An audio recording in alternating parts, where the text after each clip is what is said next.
लागू करने से आपको व्यक्तिगत कोई राजनीतिक फायदा होने वाला नहीं था।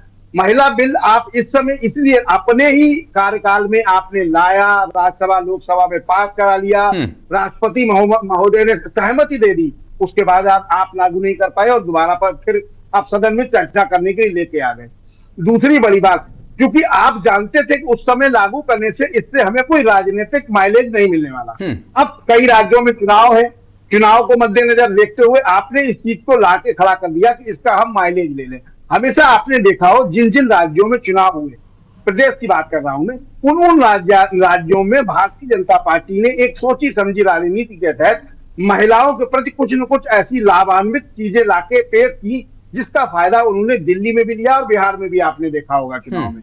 तो मुझे लगता है कि जब आपकी सरकार में आप इसको राज्यसभा लोकसभा में पास करा चुके थे, महामहिम राष्ट्रपति महोदय ने अनुमति दे दी थी, स्पष्ट कह दिया था कि कानून है, ये माना जाए, तो फिर आपने लागू क्यों नहीं किया?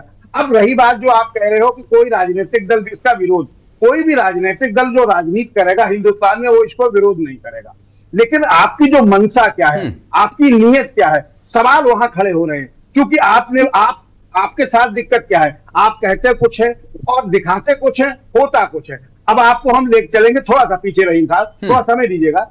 महत्वपूर्ण बात, आपने कहा कि 2 करोड़ लोगों को रोजगार देंगे, आपने नहीं दिया। आपने कहा किसानों की आय दुगनी करेंगे, आपने नहीं किया। आपने कहा कि काला धन वापस लाएंगे नोटबंदी करके, वो नहीं वापस आया। 15 लाख रुपए लोगों के खाते में नहीं पहुंचे।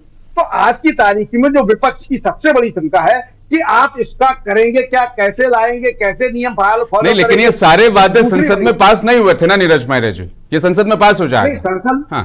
संसद में तो पास आपने वो बिल भी कर लिए थे, 160 सांसदों को निलंबित करके, फिर आप फिर ये भी कर लेते। फिर ये तो आप ऑलरेडी पास कर चुके हो, राष्ट्रपति महोदय की मोहर लग गई, तो आप लागू क्यों नहीं कर रहे? इसका कारण महत्वपूर्ण बताएं ना आप।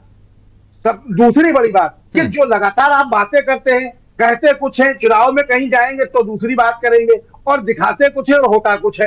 तो जो विपक्ष को शंका है कि 33% जो आरक्षण आप दे रहे हैं, वो राजनीतिक दल का कहना यह है कि राजनीतिक दलों पे लागू हो। हर राजनीतिक दल अपनी जो टिकट बांटता है उस पर 33% दे। लेकिन इसमें मंशा गलत ये लग रही है विपक्ष को कि आप अगर 33% महिला आरक्षण को कहीं रिजर्व न कर दें कि ये सीट 33 है, इन पर महिलाएं लड़ेंगी, तो पता चले एक ही सीट पे 50 महिला प्रत्याशी आ जाएंगे, आप उसको 33% में मिल रहे, तो महिलाओं के साथ शोषण होगा। तो ये कन्फर्म किया जाए कि पूरे देश में 33 कोई भी 33% सीटें होंगी जिन पर महिलाएं चुनाव लड़ेंगी, तो कोई दिक्कत समस्या विपक्ष को नहीं है। और इससे पहले भी विपक्ष ने सर्वसहमति से आपके साथ खड़े होकर पास कराया है। ऐसा नहीं है कि पहली बार विपक्ष, जो आपकी नीयत में खोट है उसके लिए विपक्ष सवाल खड़ा कर रहा है। जी ठीक है।